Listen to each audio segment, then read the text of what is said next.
And Leah, okay, good, excellent. Robson, excellent, good to have you. People are coming. Yep, right. First of all, I would like to welcome all of you. We are going to have our session webinar, and I would like to thank David being with us today. Thank you very much. I'm going to leave the floor to Barry to introduce David to us. Thank you very much, Barry. Okay, well, thank you and welcome everybody. It's a great opportunity really to approach things from a really important international view, something we often miss out on. And David is really an expert in international education and how agreements can come about and be successful, which is one of our key routes to growth in the language education sector, which we're all involved in. David and I met many years ago. We've known each other a long time now, when I was running a course in intercultural communication training for teachers. He at the time was director of modernization at Morley College in London, went on to found his own company, which is now a very important consultancy and training organization based in the City of London, the financial capital of the country, and also has become an important member of international organizations in Britain and overseas, which monitor what companies are doing and how they can improve their services worldwide.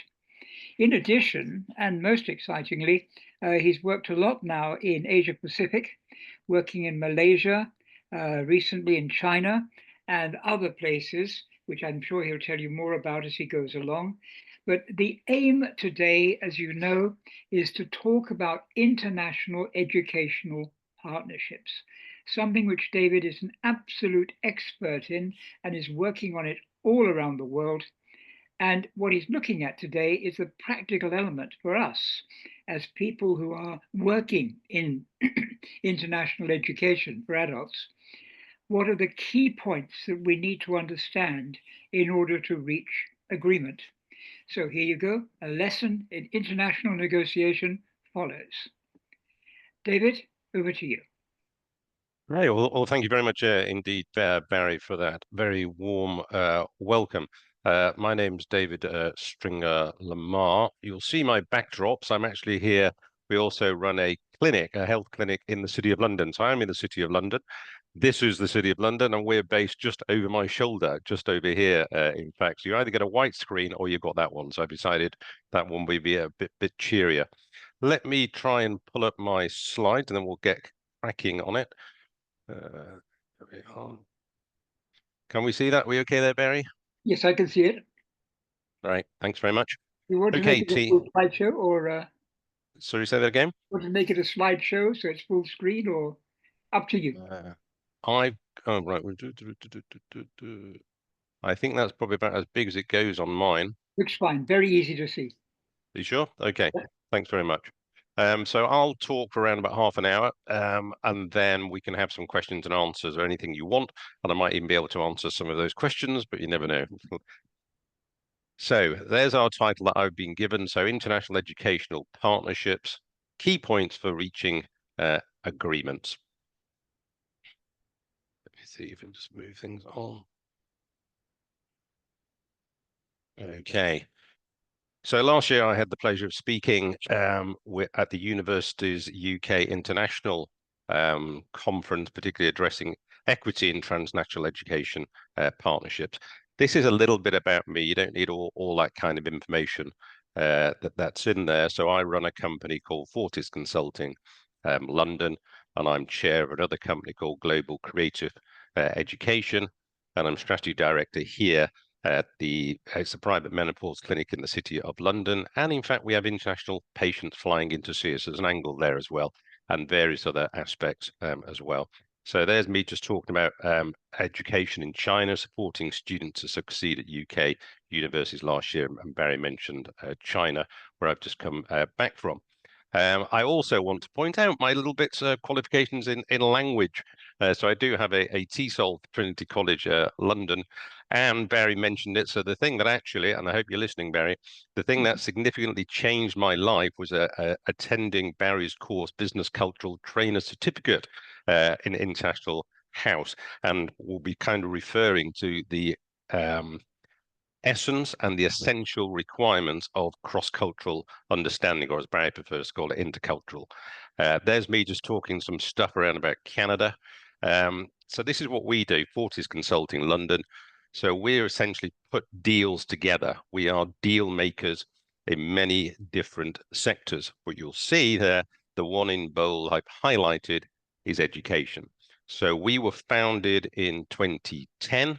And we've been working in education now, I guess that means what, 14 years. So we've been very much involved in putting agreements together across border around international students, or indeed putting partnerships together between universities. And this is on a consulting basis, of course.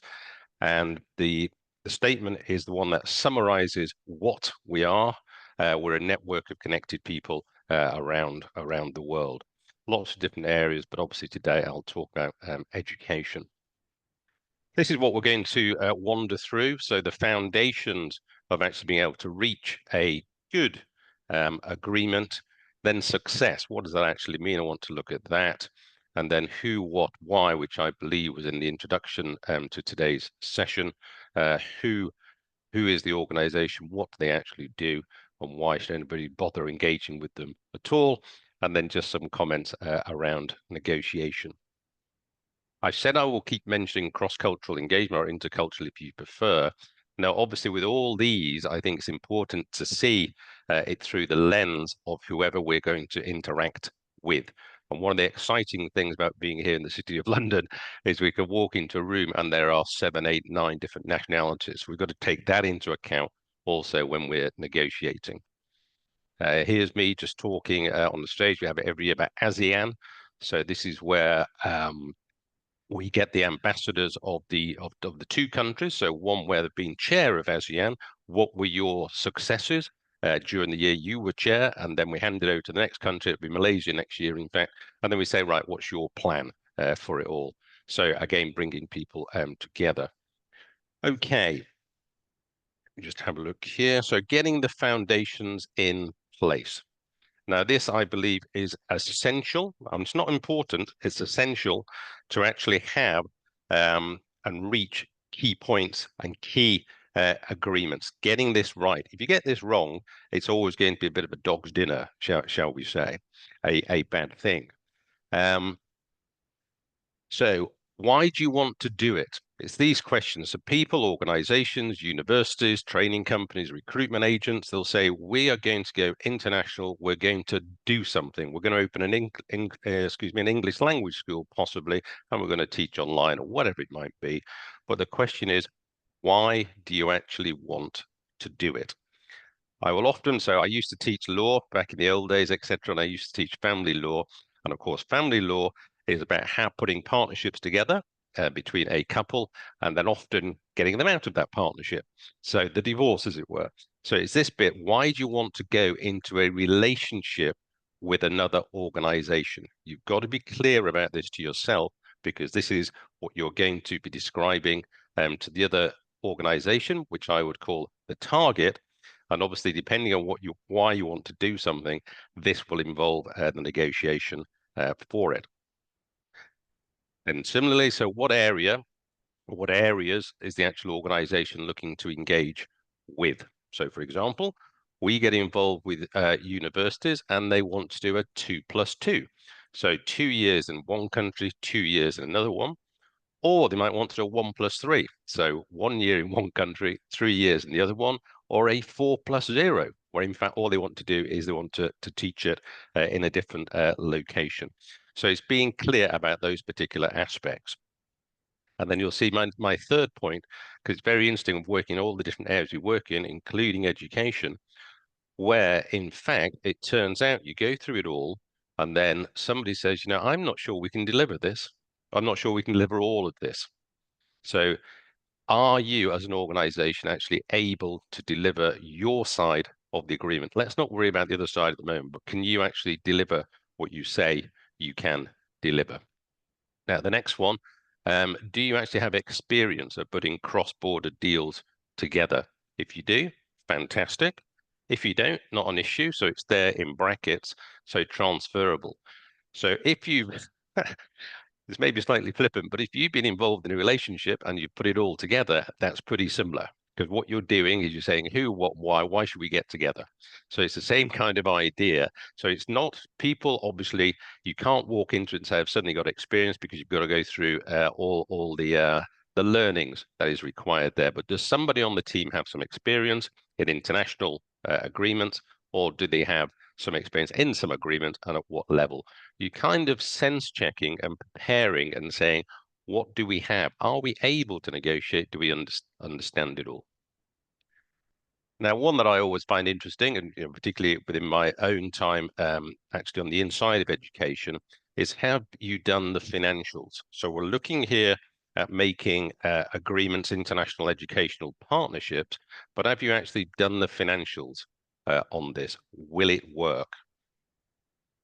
And then, as you'll see at the bottom, do you have the cross-cultural communication and engagement skills, and specifically relating to cross-cultural negotiation? So that is essential.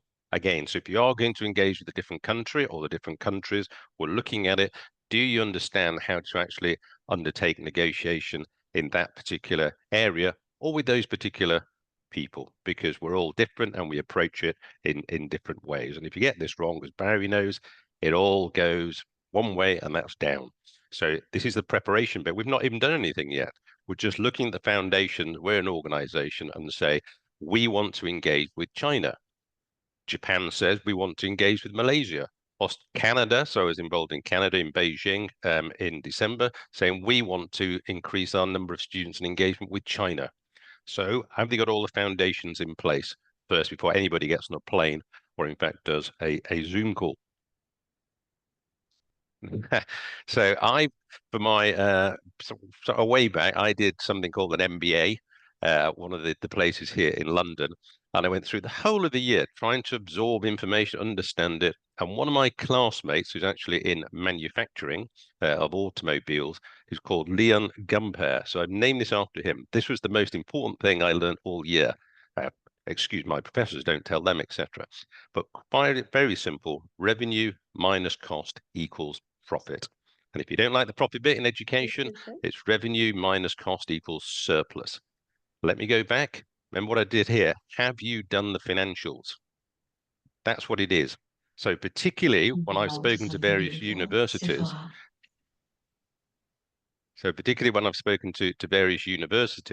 and part of the deal or part of the partnership that they're putting together with another organization overseas can sometimes involve scholarships. They say, okay, a scholarship is a cost.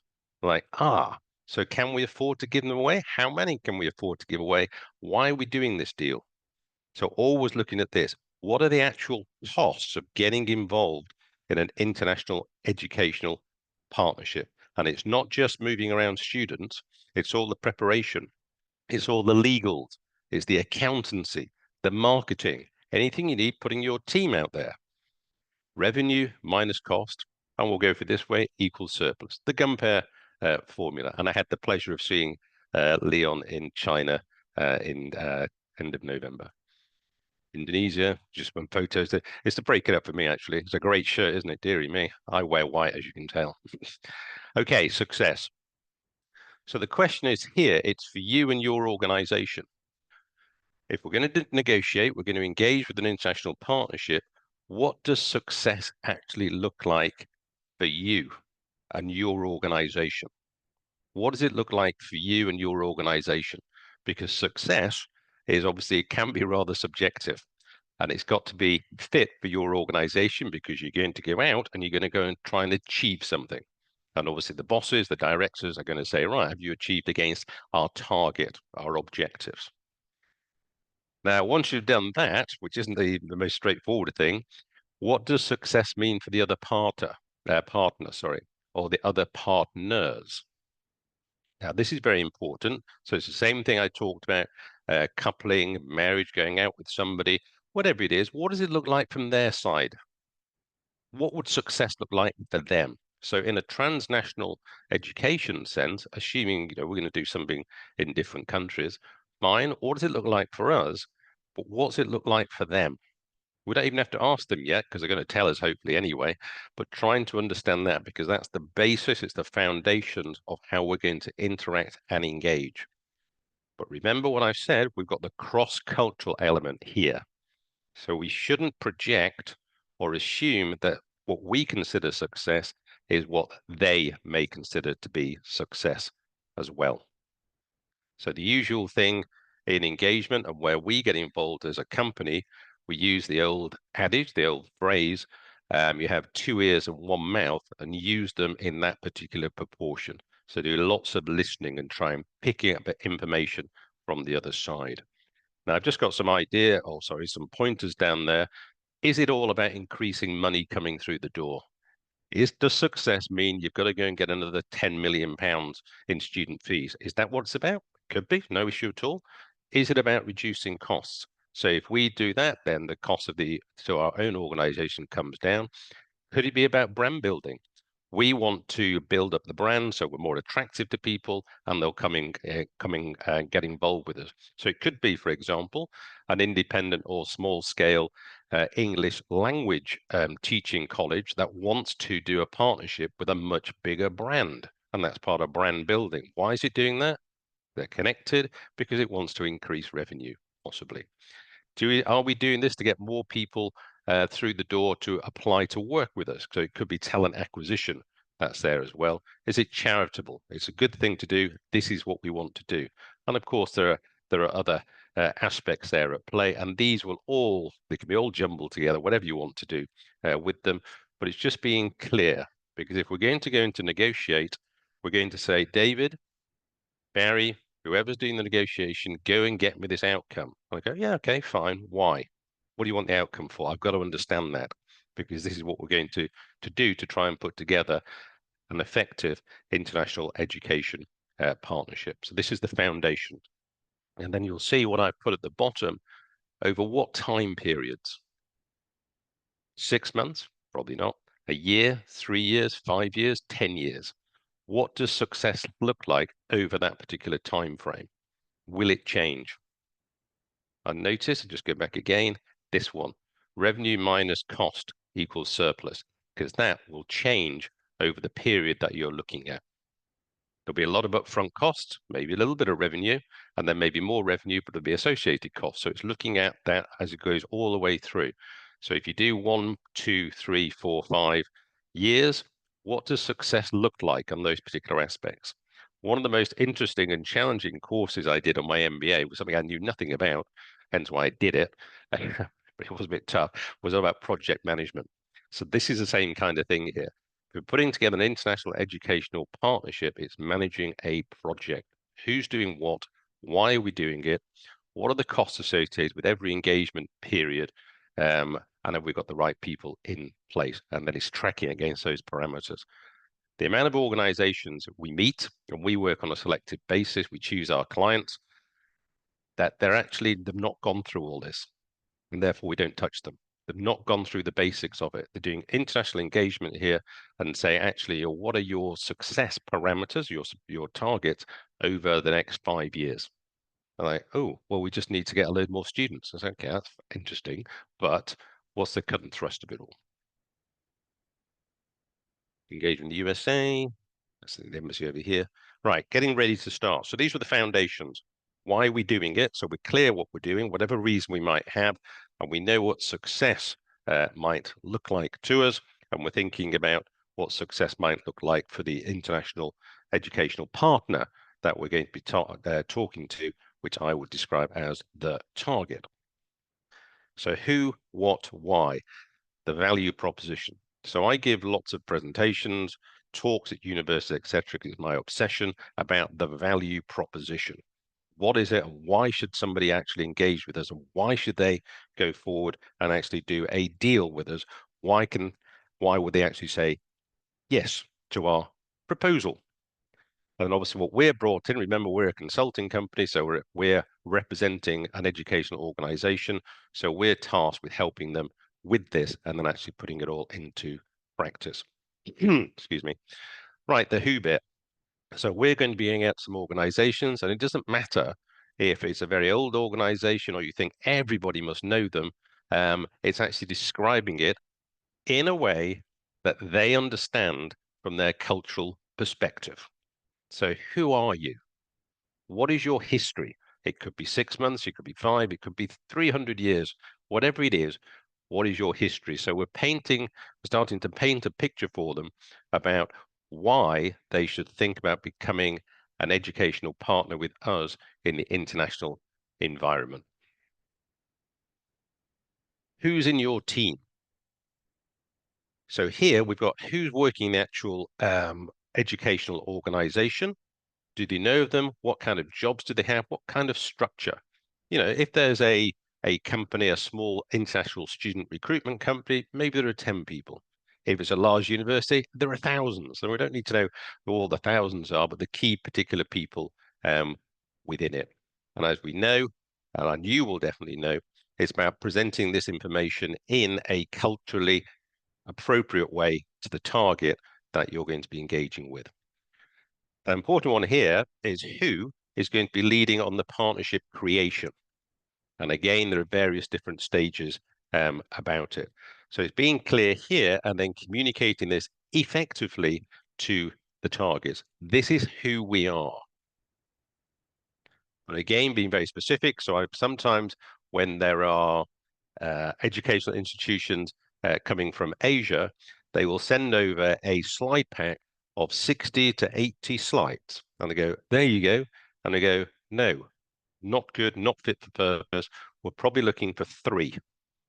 And then similarly, you reverse it. If there's a UK-based one trying to go into Asia, they go, here's the 3 slides. So that's no good. We need 60. So it all depends on that cross-cultural understanding of what they're actually looking for.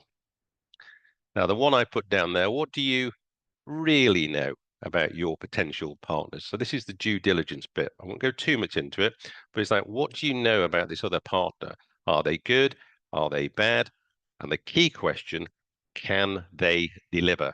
Remember, we asked ourselves at the beginning of the foundation, with the foundation, sorry, can we actually deliver what we say we're going to deliver? So similarly, can these partners do it as well? Who are they? Me in Hungary, various ministers and the British ambassador. Right, what? Now, this is a key one. So what do you do as an organization, particularly if it is a large organization? So if it is a university, what does it do with respect to this international partnership it's trying to do? Oh, we teach people. Oh, yeah, okay. So it's got to be more specific around the actual engagement purpose. What do they do as an organization? And remember, there's different parts within large organizations. Some could be on spin-outs, some could be on teaching, some could be on research, and all different things. So what do actually you do as an organization? So again, we're describing this to the target, so the partner in terms of international education that we're trying to put together. And what are you looking for in the partnership? Now, this is where we get into a bit more of the detail and say, what are the objectives here? And you've got here, what are the key terms of the partnership? So what do you actually want? What do you want from them? And of course, you're going to bring something, but what do you want? So this is where we describe, so here's who we are. This is what we do. And the reason we're talking to you is because I want short courses. I want degree programs with you. Actually, you're an international student recruitment agent, and I want some students from you. Actually, I just want some exchange about research. Whatever it is, but what is it? And then obviously like a pyramid, it's right at the top like an arrowhead. I want some international students, and then it goes into more detail as it goes down. And then here, of course, we look across the table, we look across the meeting, and then what will this potential partner receive? So it's got to be a two-way street at least. So we're describing to them, yes, we want something from you, but obviously you will receive X, Y, Z. So again, we're preparing for the negotiations and we're asking them or informing them what we want from them and what we might give to them. In a simple sense, if you way, it's often an exchange of services and there's going to be some money moving in the opposite direction, possibly, though it might not be money, it might be offset by exchange of services, international bartering, if you want. Belgium, that's my shockingly bright tie, by the way. I think that's about the loudest one I have. Certainly wakes me up. Right, why? This is the one, this is the value proposition bit. So here, remember, we're trying to get into a relationship, we're trying to get into an international education partnership, we're trying to couple up with somebody. Why choose me? Why go out with me on a dinner date or whatever it is? Why should you as a university agree to work with me as a university or as an intellectual education provider or as a data service or financial payment systems? Why? This is the key one. Why? So we've told them who we are, we've told them what we do, and now here's the big one. Why? So we're saying to them, why should they actually agree to work with us? This is where we have to be persuasive, we have to be transparent, we have to be correct, but it is the why. And then remember, in the cross-cultural aspect, the intercultural aspect, in a way that they will understand within their ways of doing business. And then here, we're also saying to them, thinking about why should they actually say yes to us? So they'll agree to meet us, but ultimately, why will they say, yes, we're very happy to enter an international education partnership with you? So we're putting together our business case for it, our persuasive case about why they should agree to talk to us, agree to negotiate with us, and ultimately sign a piece of paper saying we've now got an international partnership in place. The one at the bottom, competitor analysis. So there's lots of educational institutions, as we know, all around the world. There are lots, and there are lots in different tiers for it. So it's that bit and say, well, that's nice. You're knocking on my door, you're knocking on my virtual door, but why are you better than somebody else? Or there might be a contest, shall we say, and there are 3 people vying for a particular partnership, and they're going to say, well, why should we choose you? We've got somebody from this country, we've got somebody from this country, or in fact, we've got 3 people from the same country. So what is different about you? And this is part of the why aspect. So it's often, I think, very important. It's actually very important to always consider what are the other organizations, these targets may be actually considering, and how are you different? Remember what I said, it's the value proposition. What is so special about you? Why should we talk to you? And what I like to mention is, I believe it's important, if possible, if you can answer all their questions or most of their questions before they ask them. So they're already going, oh, right, all right, covered that. Oh, these are quite, covered that. Fine. Have you got any questions? When can we start? So obviously it's never as simple as that, but you're thinking about what are they going to ask me? What do they want from me? And I'm suggesting to you that saying, who are you? What do you do? Why on earth should I talk to you? And we're giving them those answers. They start nodding. Okay, fine. Let's have a conversation and see what we can do. Japan. There we are. Right, negotiation. Bit of a teaser question sometimes when I'm engaging with business universities or the students at universities. When does negotiation begin? Interesting. When does it begin? So my view is negotiation actually begins the moment of first contact. When you say, here's who I am, here's what I want, and here's why you should engage with me. That's where it begins, because we're starting to put out our stall. We're saying, this is what we do. Hopefully you like it. You're going to engage with us. That's why the foundations are very important.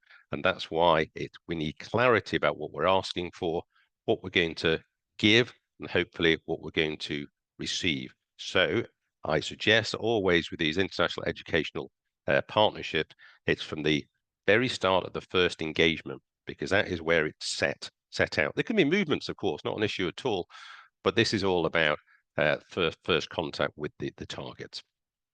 Now, in terms of the details here, because we're talking about key points for reaching agreements, so in order to get there and get it signed, we've got to have a conversation at some stage, unless it's very transactional. So what are your must-haves? Meaning, what must you receive? There can be many, there can be simple ones. And then what are your nice-to-haves? These are kind of the optional bit. You know, if you can get them, this would be a good thing. So actually what I want to do is I want to put together a 2+2 program, and therefore I need some students. If some of your staff would also be prepared to come over and do a week's teaching, bringing their brand with them, that would be really nice to have. That would be an optional. But if you're saying no, the deal isn't going to fall to pieces. So these are the extra bits that you may have. Can you help us out with a bit of marketing spend? So what are the must-haves? Otherwise, there's no point in us talking. And what are the nice-to-haves? And then there's loads of fancy terms for this last one, but I just call it the walk-away points. If they won't agree to something or the price reaches a certain point, what is your walk-away? And you say, thank you very much. It's been nice knowing you. Goodbye. So we need all these before we're even starting to engage. If you want, we can go all the way back to the beginning. Why are we doing it? We've done all the financials. We're very clear. And we say, here's our best scenario. And here is if you want the scenario where we go, this just ain't going to work. It doesn't have to be about price. It could be about quality. It could be about partnerships, whatever it is. But what's important to you must be on the table. Otherwise, you've got to say, I'm terribly sorry. It's been nice speaking to you. And hopefully we'll have a conversation sometime in the future. Negotiation 2. Now, these are important. It comes back to the cross-cultural aspects as well. Is trying to understand where and how will the actual meetings take place. So we're moving into it here. So we know what we want. We've told the other side what we want. They're aware of it. We said what we're going to engage with them about. And then they say, okay, let's have a meeting. That could be a telephone meeting, or often these days with international education partnership, there'll be similarly what we're doing now, a Zoom or a Teams call, and there will be the initial meeting. Now, this is important, remember, because I've used the phrase meeting, but it's actually part of the negotiations. We're moving down the track now. We're moving down my little project plan. We have got a meeting. Wow. That's like super exciting. Time for a cup of tea with an extra sugar in, for example. This is exciting stuff. So we've done the who, we've done the what, we've done the why, and they've said, yes, we will meet with you. They've not said they'll do the deal, but they said, yes, we are willing to spend some time and energy and meet with you. And what I always remind our partners with, this is a major deal because, or a major step if you want, because what they're doing as an organization, they're saying, we will now give you some staff to talk to. And the moment that's happening, that's costing us money because they could be doing something else. So they're actually putting resources and time, and they're taking it seriously. So when they say we've got a 30-minute meeting, they've already bought into the possibility of saying yes. And then later on, there'll be further meetings, but it's understanding as much as you can where and how that meeting will take place, and therefore plan accordingly for it. What's going to be discussed in that meeting, but where and how. So is it going to be online? Is it going to be by video? How long is it going to be? And who is going to be there? And then, of course, you start to plan for that meeting about the topics. Is it going to be heavy? Is it not going to be heavy? And then similarly, as you no doubt you're getting used to me saying here, is the international cultural aspects that you've got to also take on board. So will it spend lots of time saying, hello, how are you? How's your family? What's your favorite football team? What's your favorite banana? Whatever it might be. And then at the end go, I think we can do business. Let's set up another meeting. Or will it be slightly more, hello, how are you? So you want to talk to us about educational partnership. How much money is involved? and we go straight into the detail, or somewhere in between. And obviously there are lots of fantastic books in this area. Some of them are no doubt written by the great Barry Tomlin. So you can have a look at those as well. That was a free plug there. He's not paid me. But it's having a look at those and saying, well, actually, how do these people approach a meeting? And if you've got some people in country or with them, just ask them, what is this meeting going to do? What's it going to be like? Are they going to be on time, for example? How late are they going to be? And just getting it right so you don't make a mistake there. Remember, or let me rephrase that, as I've been told, we all make mistakes all the time. It depends how we deal with them in a culturally correct way, because of course we're talking about international educational partnerships. And then how will you approach this negotiation? So we've got the how, the what, the why. What are they wanting? We should know by now, or we might know by now, because now I'm moving into the various meetings. So everything in between, say, hello, we quite like each other, we're going out to dinner, as it were, to all the nitty gritty. How are you going to approach it? Are you going to be hard and tough? Is it going to be a win-win?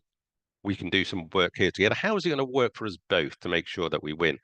Or is it, well, actually, you're one of 3 contenders who want to work with us. So unless you agree to whatever the level of price is, the answer is no. Take it or leave it. A win-lose situation, or is it going to be somewhere in between? So it's deciding how you're going to approach it. And as I put there, though, the point there, how will the potential partner approach it? So again, we can look at the cross-cultural aspects here about, in general, what might happen. But obviously, as we know, people act in different ways. So we've got to be prepared, one, how we engage, but then to navigate and respond to how the other teams might negotiate as well. And then a lot of these times it's possible to say, right, time out. We just need to check this with headquarters or whoever it might be, and therefore you put a natural break in there. One that I always find very interesting, and Barry and I have talked a lot about this over the years, is pricing. If it is a talk about pricing, how do you price? So if it's 100 units, whatever it is, and that's what you need, is it a culture where you say, here's the cross-culture bit, is it a culture where you say, my price that I need, or what I'm going to pay, whichever way around you want to call it, is 100. That's it. What's your best price? It's 100. Or is it in a culture where you say, my price is 100, so I'll start off at 180, and I'll be allowed to push all the way down to 100 and go, oh, you got me at 100. And then everybody's happy. So we do need to particularly look at that, the pricing approach in the particular countries or with the people that we are engaging with. And it's one of those things that often trips people up because they've not really figured out how far they're going to move, or in fact, if they're going to move at all. And of course, within negotiations, it's often about clear signaling to the other side. I'm going to pause there, and then we'll move into questions and comments, but I'll just bring it all together again, if I may, in terms of what we were looking at. Advantage of slides. Get the foundations ready. What does success mean for you? Who, what, why? That's the value proposition. Getting ready to negotiate. 1 and 2 is all about getting ready to negotiate. 3, you're about to press the starting button. 3, as well as part of 3, this is when you actually start to engage and begin the negotiations with the other side and saying, I've got a project for you. This is who I am. This is what it is. This is what you get. And this is why you should say yes to a meeting with me. And then after the meetings, then we move into all of the negotiations within a framework of the cross-cultural elements, challenges and opportunities that exist within it. And the last one, so the last place I was Malaysia, and so this was with Josephine, with the British Malaysian Chamber of Commerce. So that's where I was 2 weeks ago. There we go, Barry. Hope that was okay. Back to you, and I'll stop sharing. Unmuting also always helps on these occasions. David, thank you very much. It's absolutely fascinating and really great. There's so much coming out of this. As you know, a number of British universities are under quite a lot of pressure because they worry about the number of students and they want to look more and more at overseas agreements. And one of the things you haven't mentioned, which is a go-between in the country that you're dealing with, an agent who is responsible for getting the students for you into your university. Now, how do you view that process? How Oh, thank you very valuable is much. it? How dangerous is it? How dangerous is it? Well, as you and I both know, as a double-edged sword or a coin, opportunities and then challenges on the other side, shall we say. We've certainly, as a company, assisted UK universities and indeed non-UK universities to engage with international student recruitment agents in other countries. So lots of experience in that area. And again, that's putting a partnership together, brokering that partnership with between the university and international student recruitment agents. So everything I have mentioned to date, so far, is applicable to that one. Do we know much about them? What are we going to offer them? Can they deliver? Can we deliver to them if we're the university? Now, the bit that I always find interesting is, of course, we'll say we could have a person in that country. So whether it's in Thailand, Philippines, China, USA, wherever it is, we have a local hire, perhaps, who will then engage with the international student recruitment agents in that country. So therefore, it's fine, David, I'm sorted. And I go, wait a minute, you've still got to have somebody from your side, in your example, Barry, the UK university, who can effectively and appropriately engage with that local hire who's engaging with all the other international student recruitment agents they may have. So that engagement doesn't disappear anywhere. It just moves a little bit over from it. So I think, because you mentioned dangers, I think there's lots of opportunities in there. But as UK universities, and indeed some others, because we work in many different countries, engage, or how can we put this, compete a little bit more for their own international students, then we can see the situation of the international student recruitment agent saying, right, we've now had a competitive process here. Who would like to engage with me? Who's going to pay me the most amount of money, or who's going to give me the biggest contract? And so therefore, I think we're going to see a slight change in what is occurring. And I think I'll just make one more statement, I'll stop. And I think there's also an interesting debate to be had, and I know they're going on, whether in fact it's better for universities that can afford it to have quite large in-country teams, or in fact close those down and have like one representative or maybe zero, and actually just engage directly, not being in country, with international student recruitment agents. Okay, well, thank you for that. What I should have said earlier, didn't. Please feel free to put any questions you've got in the chat entry. Excuse me. I have it there so I can raise it immediately. Anybody wants to ask something. Or if you indeed want to ask a question without having to go on the chat, simply raise your hand and we'll immediately recognize you and take the question. So I don't know if anybody has any hands they wish to raise right at this second. If not, I'll move on to a couple of other questions I'd like to ask.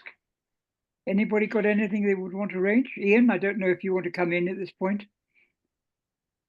Okay. All right. Try not to put people on the spot. So my other area, which I find really interesting, is the change in the overseas population that is really filling the colleges in British postgraduate education. For many years, as you well know, China was investing heavily in sending students to the UK. Then a number of universities, like Nottingham, for example, opened their own branches in China. What I'm finding in the current places I'm working is that there is a huge shift now to India and Pakistan. That at the postgraduate level, very large numbers of students are doing their MBAs or their MAs or MSCs are coming from India or are coming from Pakistan or Bangladesh. How do you see that change since you've worked in all these countries, and how significant is it that changing populations may be helping British university education survive and continue? Thank you very much. As ever, an astute question. Thank you for that, Barry. So one of the companies one of the companies Fortis Consulting London works with is an international payments provider, so a global one, assisting or helping students to pay their international fees. Now, that means we get to see a lot of data and we see where students are shifting or moving to. So these changes have been on the rise for quite a while, because obviously, but what's been interesting is that this year from the HESA data that was out a few months ago, so for the first time now, and this is the UK, where India is #1 in terms of international students in higher education. Mhm. China's been there for a long time, but now it's India, China, just get this right, then Pakistan, and I think Nigeria as well, which again, the ones that seems to have taken some universities by surprise is the quick rise of Nigeria and Pakistan, which has been coming for a while. So that's a bit odd because we've been looking at the payment data. I think with respect to opportunities and challenges, and we've seen China going down, which I'll mention, this of course creates diverse or more diverse, possibly international student populations in the UK. And I think with that, it may bring some opportunities in terms of more mingling between people and more experience sharing, which is one of the benefits really I would consider of kind of postgraduate study, this way of understanding how other people do business is certainly very important. And now in a globalized world, whether we like it or not, there's so much more international business occurring, and therefore actually building and seeing the leaders of the future, and they must have global business engagement skills. So I think that's very interesting.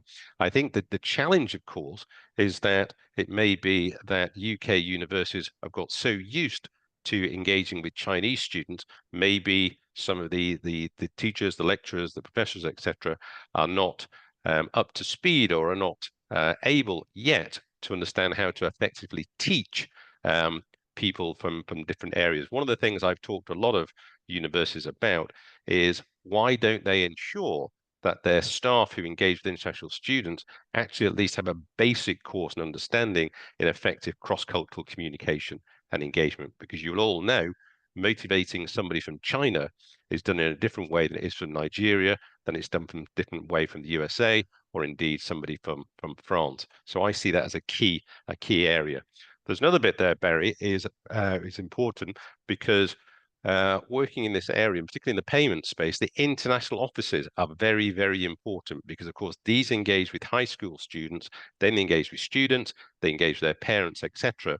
So therefore, it's making sure that the university has high quality, culturally skilled staff to engage with these new areas. So have they got them facing India, got them facing Bangladesh, Pakistan, etc., because these are the face, the voice of the university. Thank you. Good, thank you very much. I mentioned Ian Arthur, who's a colleague and a co-member of the board of the ICC languages. He's a board member, and he's just mentioned on the chat. What would you say, David, are the 3 main qualities needed by an international negotiator in this area? 3 main qualities. So I think the one that I've mentioned to you is an appreciation of difference. So that means I've talked about cross-cultural understanding, fine if they're skilled, they understand it, but the key one is an understanding of difference. The people over the other side of this particular agreement will look at things differently. And in fact, I think, yeah, that's definitely #1. So appreciation of difference. #2 is going to be total preparation. so that they are aligned, they know what they're doing, and they are ready. So they're clear about what they're doing, they're clear about why they're doing it, and they're also clear about their parameters of what they can talk about and not talk about. And remember what I said, the must-haves, the nice-to-haves, and the walk-away points. And number 3 is flexibility, because every negotiation is going to be different. Even with the same teams, it's going to be different. So therefore, having a plan 1, 2, 3, I remember the thing I did earlier where you just go time out, having that option and you go, right, thank you very much. I just need to check on this or whatever it might be. So for me, it's an appreciation of difference. Then it's preparation. So you really know your brief. Then number 3, flexibility. Thank you. Good, lovely, David. Thank you. Ian, I hope that answers your question. Oh, yep, many thanks. So thank you, Ian, for that. Nizam, I can see you nodding and grinning as David speaks. Is there anything you would like to input at this stage? In general, especially the last things that we are talking, especially this flexibility is very important, especially in the negotiation.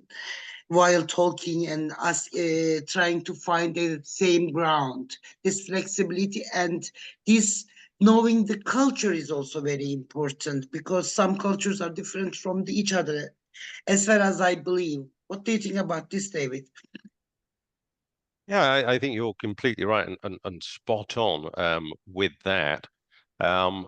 It's a flexibility, but I'm going to say it's a flexibility within a framework, because the negotiations, looking for international partners, they can only be flexible so far, and they need to know what those boundaries are so they don't waste their own time and they don't waste the other people's time. And it's that, remember, who, what, why. So the actual flexibility is part of what. So what am I offering? What can I offer? What is the price? What is the quantity? Whatever it might be, it's got to be in there and say, thank you very much for asking, but I'm afraid I have to say no at that particular point, or thank you very much for that. I don't think we can agree to that. But another thing we might be able to agree is blah, blah, blah, blah, blah.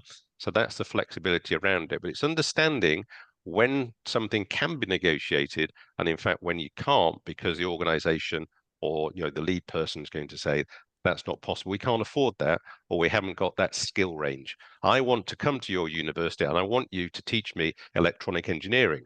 Well, we don't teach engineering, so that's why I can't do it. Well, can't you just create a department? That's interesting. No. Definitely. Thank you. Thank you. So you have the red lines sometimes. You need to have these red lines while negotiating.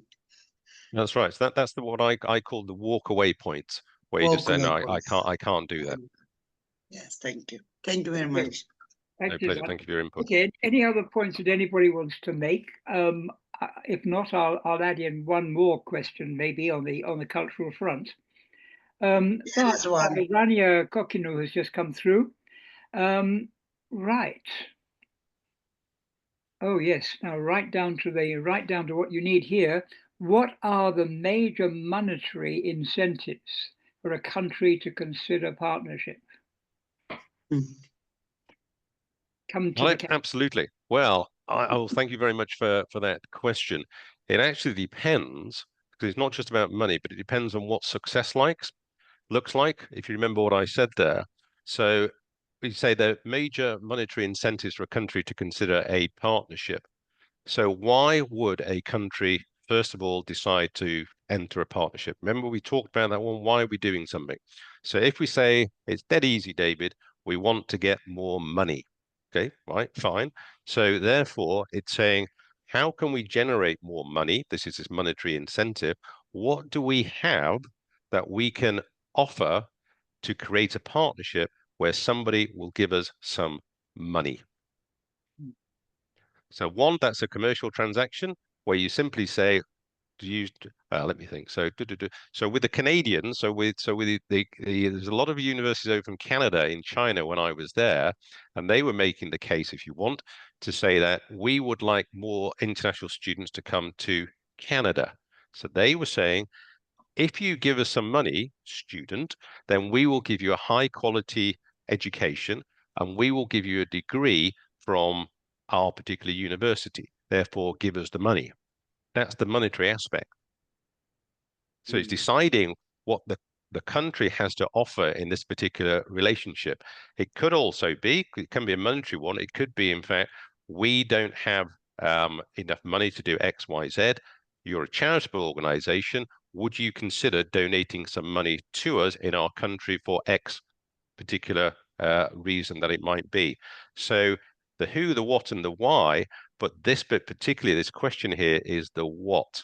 So why should a country, let me just look at the question again. So what are the major monetary incentives for a country to consider a partnership? So there's only two bits in the gun-pair formula.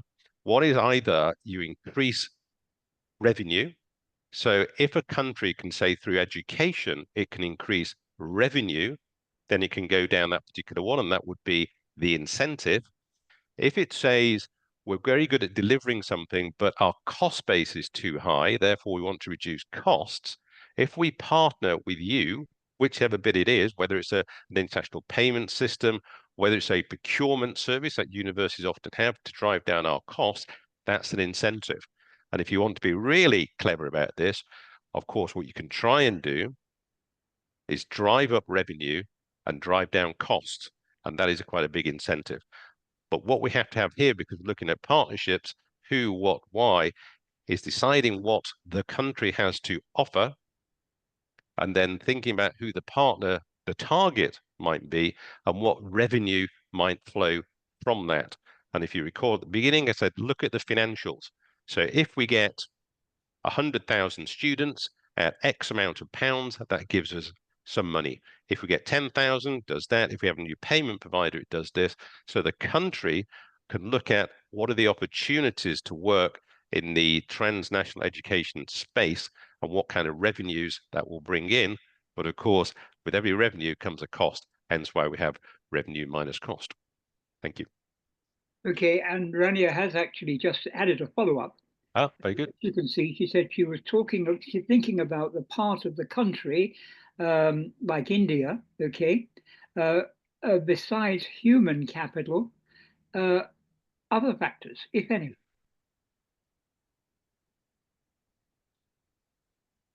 I don't know, Rania, if you'd like to come online and just say a drop more about what you think. Hello from Greece. Hello. This is Rania. Thank you so much for the extensive response. It was very enlightening. I was wondering what's in it for the monetarily speaking for a country such as India, China, besides the UK or Canada. I mean, what would they have to gain out of a partnership besides human capital and advancement and a more long-term goal? Thanks again. All right, thank you very much for the elaboration. If you recall with this one, we talked about what's in it for both sides. You know, why should people engage in this particular partnership? And your question is very good indeed, because we can say there's the human capital element. So students from one country will go to another one, and therefore we would see that the human capital, the quality has improved, and maybe in quantity, more people are moving in that particular direction. But what else is there? Now, one of the things that I see working commercially internationally is the bridges that are created, the connections, which I think I spoke about earlier, is the connections between countries and people, which therefore allow for the discussion of opportunities, or indeed challenges if you want. So it actually builds bridges. So that means that all the Chinese students have been coming to the UK, all the Chinese students have been going to Canada, all the Chinese students have been going to Australia over the years. There's lots of bridges.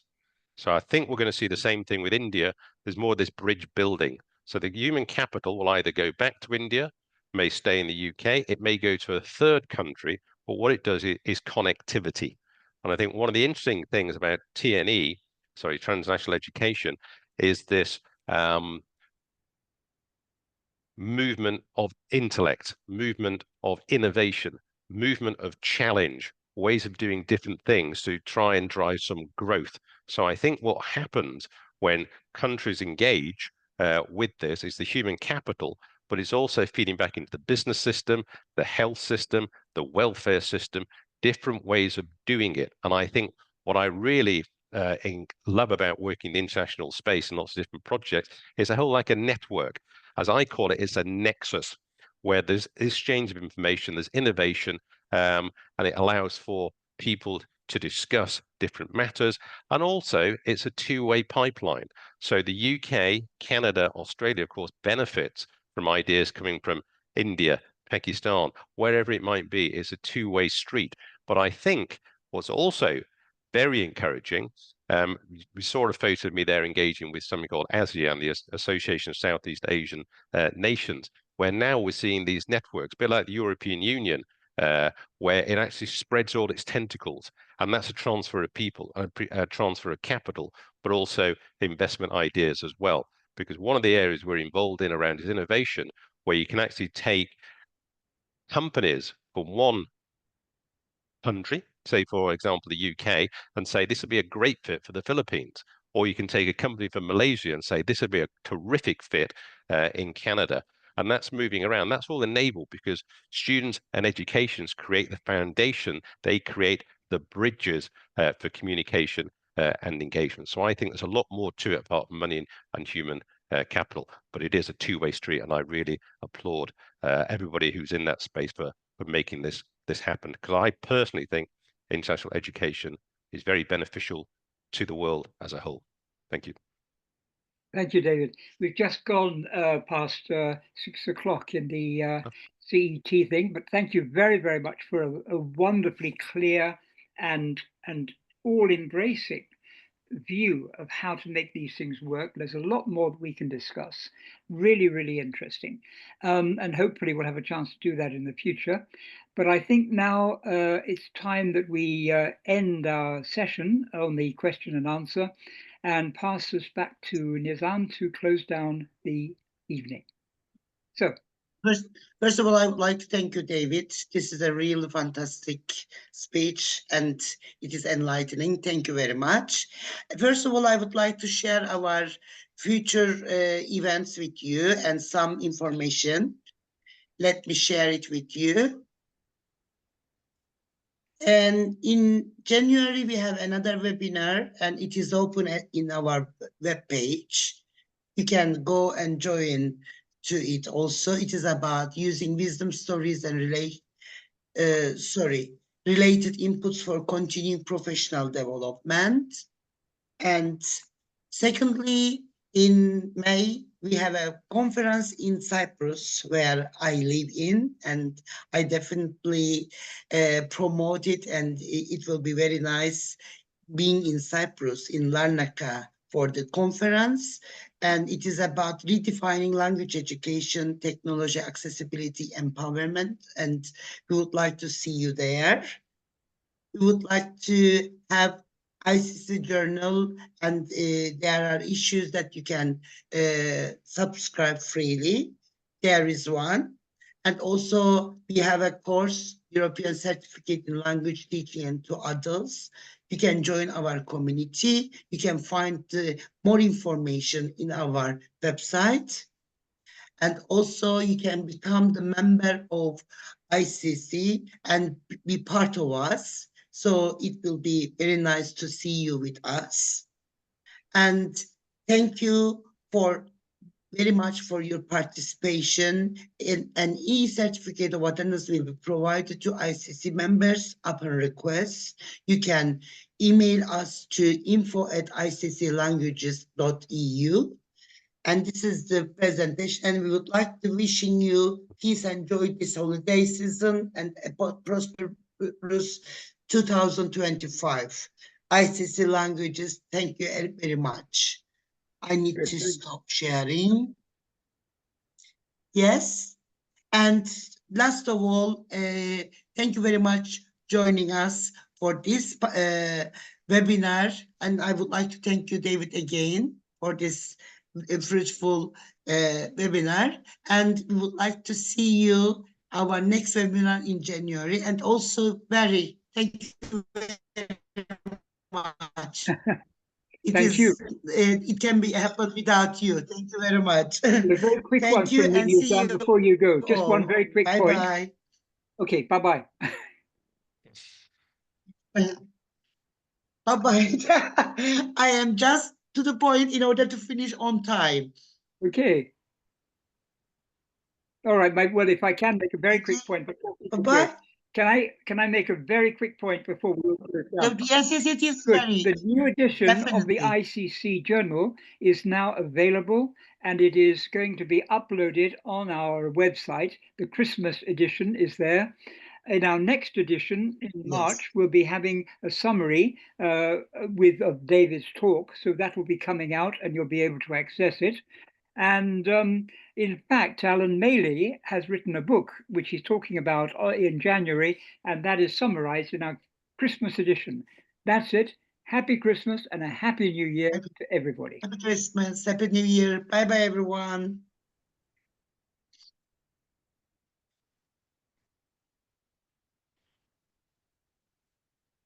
Barry, thank you very much. Right, all done. See you. Bye-bye. Bye then. So I will close the meeting. Yes.